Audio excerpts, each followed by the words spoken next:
Doctor, তোকে এই কাজটা করতেই হবে, না করলে তোর বিপদ আছে।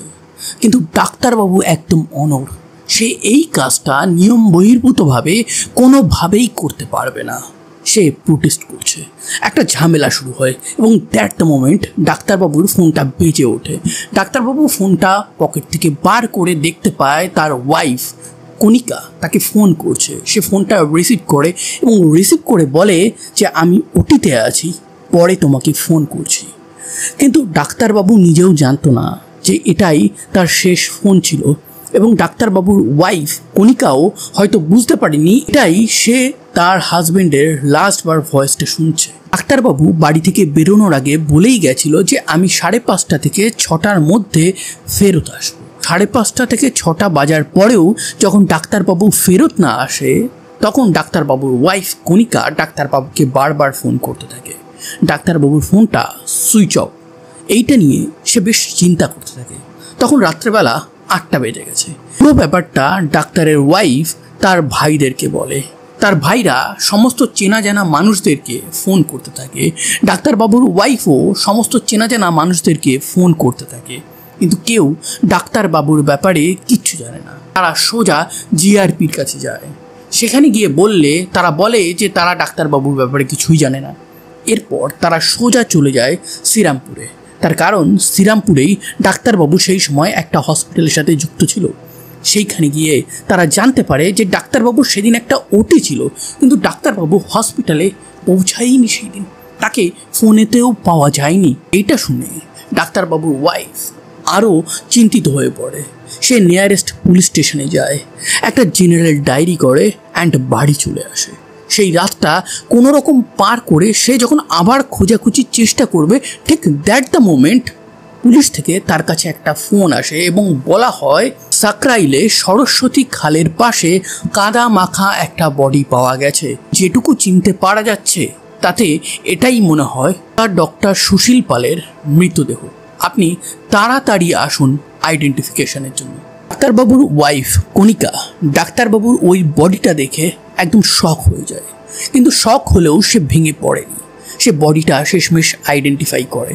তারপর বডিটা ময়না তদন্তের জন্য পাঠিয়ে দেওয়া হয়। প্রথমে এই ময়না তদন্তটা হাওড়া জেলা হাসপাতালে করার প্ল্যান হয়েছিল, কিন্তু ডাক্তারবাবুর যেসব কলিগ ছিল তারা এই জিনিসটা নিয়ে প্রোটেস্ট করে অ্যান্ড শেষমেশ কলকাতা মেডিকেল কলেজে ডাক্তারবাবুর ময়না তদন্ত হয়।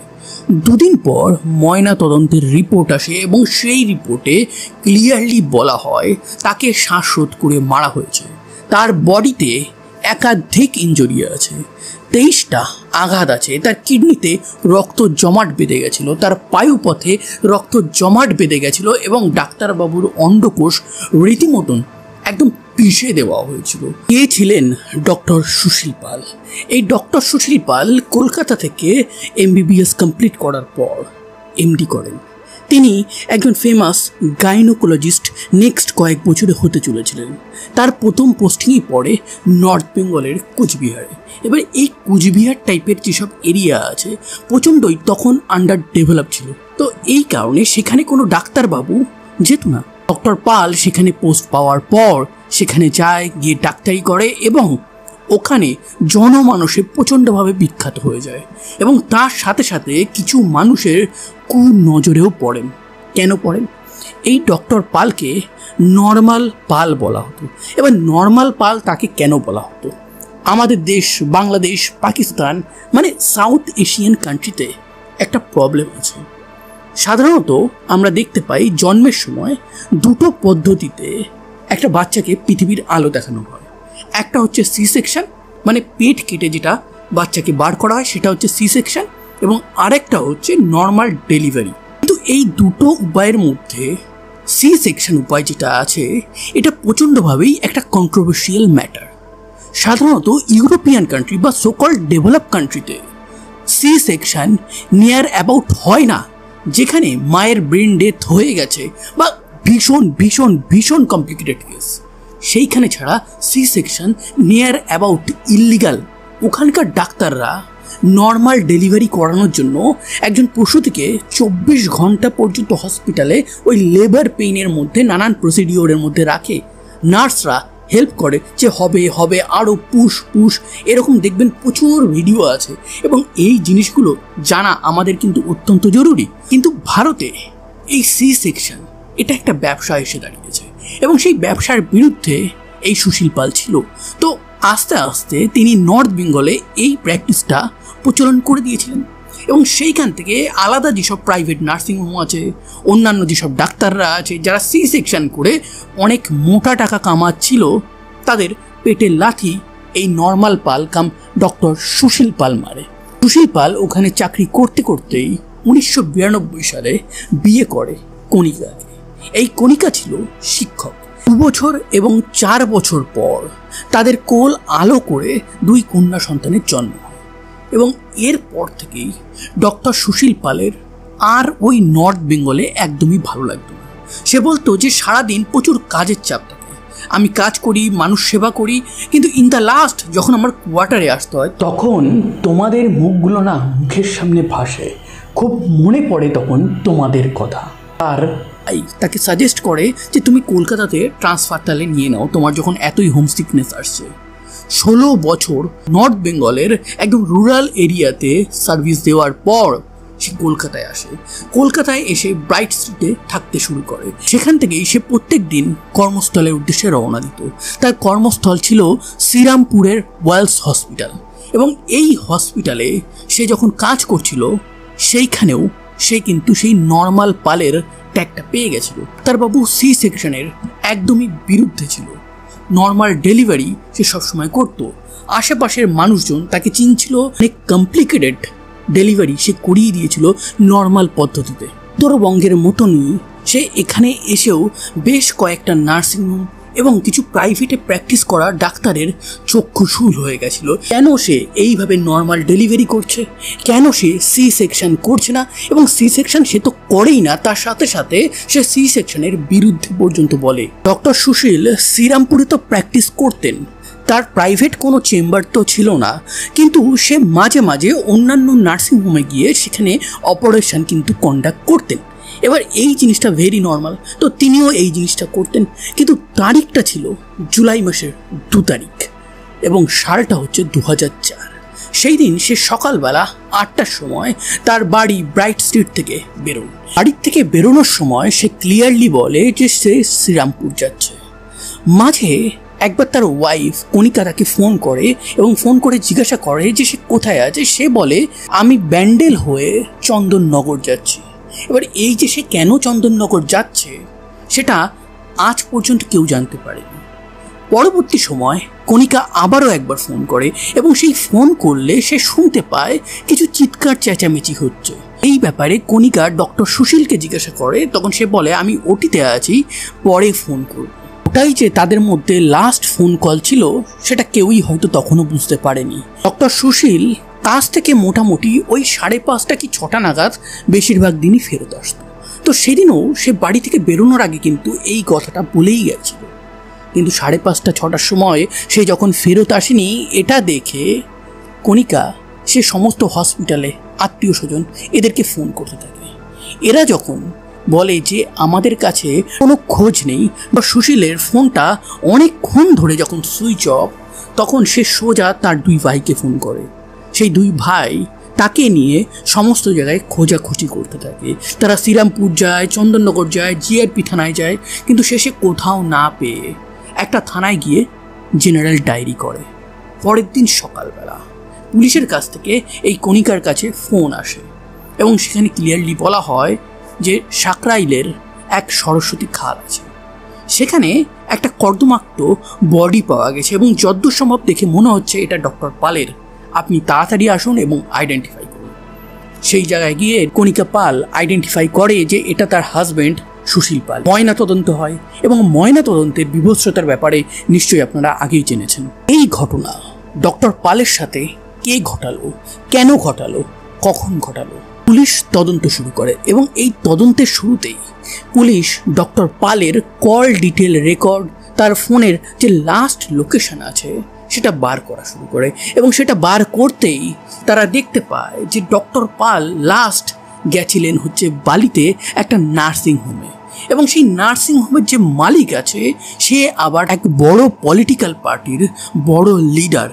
বালি এরিয়াতে তাকে সবাই চেনে এবং তার প্রভাবে ওখানে সমস্ত কিছু হয়। হসপিটালের রেজিস্টার চেক করে তারা জানতে পারে যে হ্যাঁ, ডক্টর পাল এখানে এসেছিল। অনেক প্রত্যক্ষদর্শী ছিল যারা ক্লিয়ারলি বলে যে হ্যাঁ, ডক্টর পাল এখানে এসেছিল। কিন্তু ডাইরেক্টলি ওই যে নার্সিংহোম আছে তার মালিককে পুলিশ টাচ করেনি। পুলিশ তদন্ত শুরু করে ওই যে নার্সিংহোম আছে তার সমস্ত কর্মচারীদের দিয়ে, এবং সেই সমস্ত কর্মচারীর মধ্যে এক কর্মচারী আছে, তার নাম ধরে নিন কংস বণিক। তাকে ভালো মতন একটু টনিক দিলেই একটা জিনিস বেরিয়ে আসে। এই নার্সিংহোমের গেট থেকে স্কট করে ডক্টর পালকে অপারেশন থিয়েটারে নিয়ে গেছিল, এবং এই অপারেশন থিয়েটারে কে কে ছিল সেটাও সে দেখেছে। এবং অপারেশন থিয়েটারে একটা ঝামেলা হয় সেই ব্যাপারেও সে বলে। অ্যান্ড সেই ঝামেলার পর এক ব্যক্তিকে স্ট্রেচারে করে বাইরে বার করা হয়। তার কাছ থেকে একটা সাদা বেডশিট চাওয়া হয় যেটা দিয়ে সেই বডিটা কভার করা হয়, এবং সেই বডিটা কার ছিল? ডক্টর পালের ছিল। যে ডক্টর পাল নার্সিংহোমে চিকিৎসা করতে গেছিল তার অবস্থা এরকম কেন হলো? ডক্টর পালের যে মোবাইল ফোন ছিল সেটা ওই নার্সিংহোমের কিচেনের বালতিতে পাওয়া গেছিল। ওই যে অপারেশন থিয়েটার ছিল সেই থিয়েটারটা এই সমস্ত কাণ্ডের পর পরিষ্কার করা হয়েছিল, কিন্তু রক্তের ছাপ রয়ে গেছিল। অপারেশন থিয়েটারে ডক্টর পালের পার্স এবং জামার বোতাম পর্যন্ত পাওয়া যায়। এত সমস্ত প্রমাণ থাকার পর পুলিশ 13 জনকে টোটাল অ্যারেস্ট করে, এবং এই 13 জনের মধ্যে মেইন যে 2 কালপ্রিট ছিল তার মধ্যে একজন ডাক্তারও ছিল। সেই ফিমেল ডাক্তারের নাম হচ্ছে পেঁয়াজকলি। অবশ্যই আমি নামটা চেঞ্জ করে দিয়েছি কোনো একটা অদ্ভুত কারণে, সেই কারণটা আমি একদম লাস্টে গিয়ে বলবো। আর তার সাথে সাথে ওই যে হসপিটালের মালিক ছিল যার ওখানে প্রচণ্ড প্রভাব প্রতিপত্তি ছিল, তার নাম হচ্ছে পৃথিবীর আলো। অবশ্যই এখানে বুঝতে পারছেন আমি এবারও নাম চেঞ্জ করে দিয়েছি। কেন নাম চেঞ্জ করে দিয়েছি ওই যে লাস্টে বলবো। এই ঘটনাতে যেহেতু পলিটিক্যাল অনেক প্রেশার ছিল, পলিটিক্যাল লিডার জড়িত ছিল, সেহেতু সরকার সেই সময় বিপদ বুঝে হাত পা ছাড়া দিয়ে দেয় এবং বলে যে আমরা এখানে কোনোভাবে জড়িত না। আমাদের দলের যে মেম্বার আছে সে যখন জড়িত, আচ্ছা তাকে আমরা আমাদের দল থেকে রিমুভ করে দিলাম। এই সমস্ত করে ধামাচাপা দেওয়ার জন্য এই কেসটা পুলিশের হাত থেকে নিয়ে সোজা ট্রান্সফার করে দেয় সিআইডির হাতে। সিআইডি আবার নতুন করে তদন্ত শুরু করে, এবং তদন্তে তারা পরপর করে চেইন অফ যে ঘটনা হয়েছিল সেই সমস্ত প্রমাণ করতে থাকে। এই সমস্ত কিছু প্রমাণ করতে গিয়ে সিআইডি একটা রাজসাক্ষী বার করে ফেলে, এবং সেই রাজসাক্ষী আর কেউ না, সে হচ্ছে কংস বণিক। এই কংস বণিক পুরো ঘটনাটা কি করে ঘটেছিল সেটা বলে। সে বলে যে সেদিন যখন ডক্টর পাল এসেছিল তখন তাকে ওটিতে নিয়ে যাওয়া হয়। ওটিতে তাকে অন্য কিছু বলে নিয়ে যাওয়া হয়েছিল, এবং কি বলে নিয়ে যাওয়া হয়েছিল সেটা সে জানে না, কিন্তু মোস্ট প্রবলি এখানে আইডিয়া করা যায় যে তাকে বলা হয়েছিল হয়তো একটা ডেলিভারি আছে, সেটা আপনাকে করাতে হবে। কিন্তু ওই ওটিতে গিয়ে ডক্টর পাল পুরো সিচুয়েশনটা চেঞ্জ দেখতে পায়। সে দেখতে পায় যে তার সামনে এক ডাক্তার অপারেশন বেডে শুয়ে আছে, নাম হচ্ছে পেঁয়াজকলি। এই পেঁয়াজকলি ওই নার্সিংহোমেরই ডাক্তার ছিল, কিন্তু সে ছিল 5 মাসের প্রেগনেন্ট এবং তার গর্ভপাত করাতে হতো। কিন্তু সেই সময় ভারতের আইন অনুসারে 5 মাস হয়ে গেলে কোনোভাবেই গর্ভপাত করানো যাবে না। আর যদি কোনো কারণে গর্ভপাত করাতে হয় তাহলে একটা মেডিকেল বোর্ড গঠন করতে হবে, তা পরীক্ষা করবে, তারপর একটা বড় টিমের মাধ্যমে এই সমস্ত কিছু হবে। সেটা টাইম সাপেক্ষ, খরচা সাপেক্ষ। এই কারণে অনেক জায়গায় ইল্লিগালি এরকম গর্ভপাত করানো হতো। এই সমস্ত জিনিসের এগেনস্টে কিন্তু ডক্টর সুশীল পাল বারবার কথা বলেছিল। তো এই ক্ষেত্রে এক ডাক্তার, সে নিজে 5 মাসের প্রেগনেন্ট, সে নিজে আইন জানে, সে এইভাবে অপারেশন বেডে শুয়ে আছে এবং তার গর্ভপাতটা এই ডক্টর পালকে করাতে হবে, এবং এই ব্যাপারে প্রেশার দিচ্ছে ওই হসপিটালের মালিক পৃথিবীর আলো। এবার পৃথিবীর আলো কেন পেঁয়াজকলির গর্ভপাতের ব্যাপারে ডক্টর পালকে এত চাপ দিচ্ছে, এখানে তো প্রথম একটা কোশ্চেন ওঠে। এরপর কংস বণিক বলে যে আমি কিন্তু অপারেশন থিয়েটারে ছিলাম না, আমি ওখান থেকে বেরিয়ে এসেছিলাম। এরপর ওই অপারেশন থিয়েটারে প্রচণ্ড ঝামেলা হয়। সেই ঝামেলার খানিকক্ষণ পর দেখা যায় যে স্ট্রেচার করে একটা বডি বার করা হচ্ছে। আমাকে একটা সাদা বেড কভার দিতে বলা হয়। আমি সাদা বেড কভার দিই, সেটাতে পেঁচানো হয়। পেঁচানোর পর বডিটাকে বাইরে বার করে নিয়ে যাওয়া হয়। তারপর কি হয়েছে সেটা আমার জানা নেই। বাদ বাকি যত সাক্ষী ছিল ওই হসপিটালে কাজ করত, তাদেরকে জিজ্ঞাসাবাদ করে জানতে পারে এরপর ডক্টর পালের বডিটা একটা নৌকা করে সরস্বতী খালের মাধ্যমে সোজা নিয়ে যাওয়া হয় সাকরাইলে। এই সাকরাইলে সরস্বতী খাল মিশছে হুগলি নদীর সাথে, তার মানে একদম ডাইরেক্ট বড় নদীতে ফেলে দিলে বডিটা আর পাওয়া যাবে না। এই রকম একটা কনস্পিরেসি এখানে করা হয়েছিল, কিন্তু সেই বডিটা আর ভেসে যায়নি। বডিটা পাড়ে উঠে আসে এবং পরের দিন সকালবেলা একদম ডট 6:30টার সময় কিছু মানুষ ওটা দেখতে পায়। 7টার সময় পুলিশকে ফোন করা হয়। 7:30টায় পুলিশ ওখানে পৌঁছে বডিটা উদ্ধার করে ডক্টর পালের ওয়াইফকে ফোন করে। ডক্টর পালের ওয়াইফ সেটা আইডেন্টিফাই করে এবং ময়না তদন্ত হয়। ময়না তদন্তের পর এই সমস্ত তদন্তে পরপর করে পুলিশ সিআইডি সমস্ত প্রমাণ এক এক করে রাখতে থাকে। কেস একদম ফুল প্রুফ ছিল। তো 2 থেকে 2.5 মাসের মধ্যে সিআইডি বলে যে তারা কেস সলভ করে দিয়েছে। তারা চার্জশিট পেশ করে এবং সেই চার্জশিট পেশের পর একটা দীর্ঘ সময় টুকটুক করে কাটতে থাকে। এর মধ্যে 2008 চলে আসে। এই 2008-এ একজন সাক্ষী যে ওই হসপিটালেই কাজ করতো, যার নাম হচ্ছে সাধু খা, সে নিজে জেলে ঝুলে পড়ে। সমস্ত কয়েদিরা তখন কিন্তু জেলেই ছিল, কিন্তু একমাত্র ব্যতিক্রম ছিল এই ক্ষেত্রে পেঁয়াজকলি। পেঁয়াজকলি যেহেতু প্রেগনেন্ট ছিল সেই সময় 5 মাসের, সেহেতু তাকে অ্যারেস্ট করা হয়। অ্যারেস্ট করার পর কয়েকদিনের জন্য বেল দিয়ে দেওয়া হয়। সে বলে যে তার একটা 9 বছরের সন্তান আছে। সেই 9 বছরের সন্তান সেই সময় অসুস্থ আছে, তো তাকে দেখভাল করার জন্য তাকে যেন বেল দেওয়া হয়, কিন্তু প্রথম বেল রিজেক্ট করে দেওয়া হয়। এইভাবে 3-4 বার বেল চাওয়ার পর শেষমেশ তার বেলটা অ্যাকসেপ্ট করা হয়। সেপ্টেম্বর মাসে আর একটা কন্যা সন্তানের জন্ম হয়, যে কন্যা সন্তানকে সে নষ্ট করতে চেয়েছিল এবং এই কন্যা সন্তানের উপর বেস করেই সে বারবার কোর্টে যায় এবং বেইলের জন্য অ্যাপ্লিকেশন করে। প্রথম 2-3 বার তাকে বেল দিয়ে দেওয়া হয়, কিন্তু এরপর কোর্ট বলে যে আপনি যে টাইপের হিনিয়াস ক্রাইম আর একটা ডক্টরের উপর করেছেন সেটা কোনোভাবেই ক্ষমাযোগ্য না। আবার আপনি একটা গাইনোলজিস্ট, আপনাকে সাজা ভুগতেই হবে। এইভাবে আস্তে আস্তে মাঝে মাঝে এই কেসটা খবরের কাগজে আসতে থাকে, আবার যেতে থাকে, পুলিশের খাতায় উঠতে থাকে, নামতে থাকে। সবাই আস্তে আস্তে ভুলতে থাকে। মিকা আর তার 2 মেয়ের লাইফ একদমই আলাদা হয়ে গেছিল। তারা ভয়ে ভয়ে বাঁচছিল। তাদের উপর যে কোনো সময় অ্যাটাক হওয়ার একটা বড় চান্স ছিল, কিন্তু তারা লড়াই করে যাচ্ছিল। 700টা হিয়ারিং নিয়ারলি হয়। এই 700টা হিয়ারিংয়ের মধ্যে প্রত্যেকটা হিয়ারিংয়ে পালের ওয়াইফ কণিকা প্রেজেন্ট ছিল। সে কেসটাকে ভালো করে লক্ষ্য করছিল এবং তাকে যখন জিজ্ঞাসা করা হয় কেমনভাবে কেসটা হ্যান্ডেল করা হচ্ছে, সে বলে আমি সন্তুষ্ট আছি। পলিটিক্যাল প্রেশারের জন্য এই কণিকার যত ফ্যামিলি মেম্বার ছিল তারা কণিকার সাথে কোনো রকম কন্ট্যাক্ট রাখাই বন্ধ করে দেয়। কণিকা যে স্কুলে টিচিং করত সেই স্কুলের বাদবাকি মেম্বাররা তাকে নেয়ার অ্যাবাউট আইসোলেট করে দিয়েছিল, যাতে সে একা হয়ে এই কেস থেকে দূরে চলে আসে। কিন্তু সে একা হয়ে গেলেও তার 2 মেয়ের দিকে এবং তার স্বামীর জাস্টিসের জন্য সে লড়াই করে গেছিল। তার বড় মেয়ে ডাক্তারি পড়াশুনো করে, তার ছোট মেয়ে ল নিয়ে পড়াশুনো করে। সিআইডি 80 জন সাক্ষী জোগাড় করেছিল।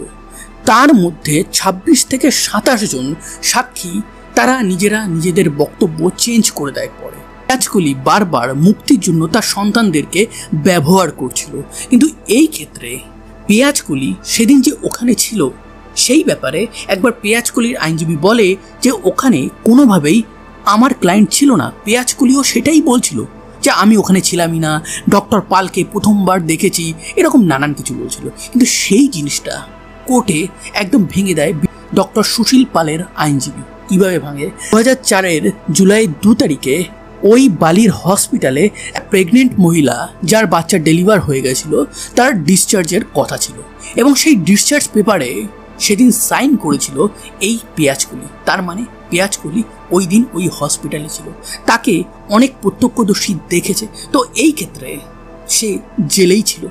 এবার যে পৃথিবীর আলো, যে এখানে মেইন ক্রিমিনাল, সে বলে কোর্টের সামনে যে আমি অসুস্থ আছি। এটা না খাটলে সে বলে যে আমার বাবা স্বাধীনতা সংগ্রামী, এই কারণে আমাকে ছেড়ে দেওয়া হোক। কোর্ট যদিও তাকে ছাড়েনি। কোর্টের মধ্যে এক আগরওয়াল ছিল, যে আগরওয়ালের একটা দোকান ছিল, সেও এই কেসে অভিযুক্ত ছিল। ফ্যামিলি তো আবার কোর্টের মধ্যে সমস্ত দোষ এই ডক্টর পালের ওয়াইফ কণিকার দিকেই ছুড়ে দেয়, বলে যে কণিকাই মেরেছে এবং মেরে এই সমস্ত নাটক করছে। এইদিকে সমস্ত প্রমাণ তাদের এগেনস্টে। বালির ওই নার্সিংহোমের ছাদেই কিন্তু ফোনের টাওয়ার ছিল, তাদের সবার টাওয়ার এবং ডক্টর সুশীল পালের ফোনের টাওয়ার একদম কিন্তু সেম টু সেম ম্যাচ করে গেছিল। 2014 মার্চ মাসে ফাইনালি জাজমেন্ট আসে এবং সেই জাজমেন্টে এই 13 জনের মধ্যে 8 জনকে দেওয়া হয় আজীবন কারাবাস। এর মধ্যে ছিল পৃথিবীর আলো, পেঁয়াজকুলি, আগরওয়াল, কংসবণিক, আরও অনেকে, এবং বাদবাকিদের দেওয়া হয় 7 বছরের সাজা। এই জিনিসটা দেখে শেষ পর্যন্ত ডক্টর সুশীল পালের ওয়াইফ বলছিল জাস্টিস ডিনাইড হয়নি, জাস্টিস পেয়েছি দেরি হলেও। কিন্তু তাদের এই খুশিটা খুব একটা বেশি টেকসই হতে যাচ্ছিল না। জাস্ট 2 মাস পর হাইকোর্ট থেকে প্রত্যেকে বেইল পেয়ে যায় এবং এই প্রত্যেকের বেইলের পিছনে মেইন কারণ কোর্ট এটাই দেয় যে অনেক সাক্ষী আছে যারা তাদের স্টেটমেন্ট চেঞ্জ করে দিয়েছে। তার জন্য চেইন অফ ইনসিডেন্ট যেটা আছে সেটা অনেক জায়গায় ব্রেক হচ্ছে। যেহেতু এই কেসটা ডাইরেক্ট কোনো প্রমাণ পুলিশের কাছে ছিল না, পারিপার্শ্বিক প্রমাণ দিয়ে সমস্ত কিছু করতে হচ্ছিল, সেহেতু চেইন অফ ইভেন্ট সেটা ভেঙে গেলেই এখানে কিন্তু এই বেইলগুলো পাওয়া শুরু হবে এবং সেই মতনই বেইলগুলো এক এক করে সবাই পেতে থাকে। তারপর কোর্ট থেকে এটাও বলা হয় যে এরা অলরেডি 9-10 বছর জেলে ছিলই, তো আপাতত এরা বেইল পাক। কেসটা তো কন্টিনিউ চলছে, তো পরবর্তীকালে সাজা ফাইনালি ঘোষণা হয়ে গেলে তখন না হয় এদেরকে আবার জেলে পাঠিয়ে দেওয়া হবে। কিন্তু এবার সব থেকে বড় কোশ্চেন হচ্ছে 2014-তে এই বেইল পাওয়ার পর থেকে 2025-এর এই সেপ্টেম্বর মাসের আজকের দিন পর্যন্ত এই ঘটনার আর কোনো ডিটেল কোনো নিউজ মিডিয়া কোথাও অ্যাভেলেবেল নেই। তাহলে এই কেসটার হলো তো কি হলো? এরা কি সবাই বেইলেই আছে, নাকি এদের সবার সাজা হয়ে গেছে, সবাই জেলে আছে? কিচ্ছু জানতে পারেনি। তোর পেঁয়াজকলি আর প্র্যাকটিস করতে পারে না, এটা তো কনফার্ম হতে পেরেছি। তার সাথে সাথে এটাও কনফার্ম হতে পেরেছি যে এই পৃথিবীর আলো যে ব্যক্তি আছে সে আল তবিয়াতে বাইরে আছে বেইল পেয়ে। তার ছেলে ল নিয়ে পড়াশুনো করে লয়ার হয়ে গেছে এবং রিসেন্টলি আরও একটা খবর শুনেছি যে এই পৃথিবীর আলো নাকি শেষ নিঃশ্বাস ত্যাগ করেছে। সেটা নর্মালি ন্যাচারালি যেমন হয় মানুষের সেরকমভাবেই করেছে। কিন্তু এখানে আপনাদের মনে একটা সন্দেহ যাচ্ছে না যে এই কেসটা এইভাবে 2014-র পর একদম চুপটি মেরে গেল কেন? মেনলি হতে পারে ডক্টর পালের ফ্যামিলি এই ব্যাপারে আর বেশি তদন্ত বা বেশি ঘাটতে চায়নি। তাদের পার্সোনাল লাইফ হয়তো হেকটিক হয়ে যাচ্ছিল কোনো কারণে, বা অন্যান্য অনেক কারণ থাকতে পারে, সেটা আপনারা কমেন্ট বক্সে বলবেন। এবার ফাইনালি যাওয়ার আগে আপনাদের মনে যে কোশ্চেনটা ডুকডুক ডুকডুক করছিল, যেটা হচ্ছে যে পৃথিবীর আলো ওই মানুষটার একটা নার্সিংহোম ছিল, সেই নার্সিংহোমে পেঁয়াজকুলি কাজ করতো। এবার পেঁয়াজকুলি সে প্রেগনেন্ট হয়ে পড়ে। এবার তার গর্ভপাতের জন্য ডক্টর পালকে ডাকা হয়। ডক্টর পাল সেটা করতে চায়নি, সে বলে আমি বাইরে খবর দিয়ে দেবো। কিন্তু এই সময় ডক্টর পালকে ওখান থেকে চলে যেতে বললেই হতো। ডক্টর পালকে কেন মারলো? এই ব্যাপারে অনেকে এটাই আইডিয়া করে যে এই পেঁয়াজকলি আর পৃথিবীর আলোর মধ্যে একটা পরকীয়া সম্পর্ক ছিল এবং সেই পরকীয়া সম্পর্কের ফলে পেঁয়াজকলি প্রেগনেন্ট হয়ে পড়ে। কিন্তু কোথাও না কোথাও পৃথিবীর আলো চাইছিল না পেঁয়াজকলির সন্তান পৃথিবীর আলো দেখুক। এই কারণে এই পুরো ঘটনাটা তারা ঘটিয়ে ফেলে, মেনলি বলতে পারেন রাগের বশেই, বা প্ল্যান করে তো ডক্টর পালকে এনেছিল, সে তো হয়তো প্ল্যান মাফিকই করেছিল যে ওটা না করলে আমরা এটা করে দেবো। কিন্তু এই ক্ষেত্রে আপনি আরও একটা কোশ্চেন তুলবেন, পেঁয়াজকলি আর পৃথিবীর আলোর মধ্যে যে একটা অবৈধ সম্পর্ক ছিল, এটা আপনি কেন ভাবছেন? আমি ভাবছি এই কারণেই যে প্রথমত পেঁয়াজকলির জন্য পৃথিবীর আলো এত বড় স্টেপ কেন নিল, আর দ্বিতীয়ত পেঁয়াজকলি আর পৃথিবীর আলোর একটা জয়েন্ট ব্যাংক অ্যাকাউন্ট ছিল বলে শোনা যায়। বাদবাকিটা আপনারাই ভালো বুঝবেন। লাস্টে বলা যে কয়েকটা কথা আছে সেই ব্যাপারে কিন্তু নিউজ মিডিয়া, কোর্ট পেপার অন্য কিছুতেই কোনো প্রমাণ পায়নি, এই বিষয়ে কিছু বলাও হয়নি। তাদের মধ্যে কোনো সম্পর্ক থাকলেও আইনের বা অন্য কারোর কোনো মাথা ব্যথার কারণও হওয়ার কথা না। যেহেতু এখানে একটা খুন হয়েছে সেহেতু এই জিনিসটা মেনশন করলাম। আমিও শিওর না, 2-3টে ডেটা পেয়ে সেটার উপর বেস করে আমি জাস্ট একটা কোশ্চেন তুললাম। আমি এখানে কোনোভাবেই তাদের মানহানি করতে চাইনি। পশ্চিমবঙ্গে পট পরিবর্তনের পর এক বড় পুলিশ অফিসার বলে যে এখানে পৃথিবীর আলো ওই ব্যক্তি তো জাস্ট একটা বলির পাঠা। আসল খেলা তো খেলেছে আরও এক বড় লিডার ওই সেম দলেরই, এবং সেই লিডারের নামটা আমি জানতে পেরেছি। এখানে বলছি না, যেহেতু প্রমাণিত নয়। সে আবার ফেসবুকে অনেক স্বাধীনতা, অনেক বিপ্লব, হ্যানা ত্যানা কথা বলে। শুধু দেখছিলাম আর ভাবছিলাম যে এই মানুষটা যদি এই কেসে কোনোভাবে যুক্ত থাকে তাহলে এরা কত বড় ডবল ফেস মানুষ হতে পারে। বর্তমানে সুশীল পালের ওয়াইফ কণিকা পাল রিটায়ার করে গেছে। সে একটা লোনলি লাইফ কাটাচ্ছে। তার 2 কন্যা সন্তানের মধ্যে একজন তো মেডিকেল পড়ছিল, সে অলরেডি ডাক্তার হয়ে গেছে এবং সে তার প্র্যাকটিস করছে। আর এক সন্তান, তার ইচ্ছা ছিল ল নিয়ে পড়াশুনো করার, কিন্তু পরবর্তীকালে সে ল নিয়ে পড়াশুনো করেছে নাকি অন্য কিছু নিয়ে পড়াশুনো করে এস্টাবলিশড হয়েছে সেটা জানা নেই। অনেকে বলে ল নিয়ে পড়েছে, অনেকে বলে ডাক্তারি নিয়ে পড়েছে। যেটা নিয়েই পড়ুক না কেন সে যেন সফল হয় এবং অনেক অনেক এগিয়ে যায়। তো এই ছিল আজকের একটা ভেরি ইন্টারেস্টিং ট্রু ক্রাইম ঘটনা। এই রকম রিয়েল লাইফ ট্রু ক্রাইম ঘটনা ইন স্টোরি ফরম্যাটে যদি আপনারা শুনতে চান তাহলে অবশ্যই আমার চ্যানেলটাকে সাবস্ক্রাইব করবেন। আবার দেখা হবে নতুন কোনো এক ভেরি ইন্টারেস্টিং ট্রু ক্রাইম ঘটনার সাথে।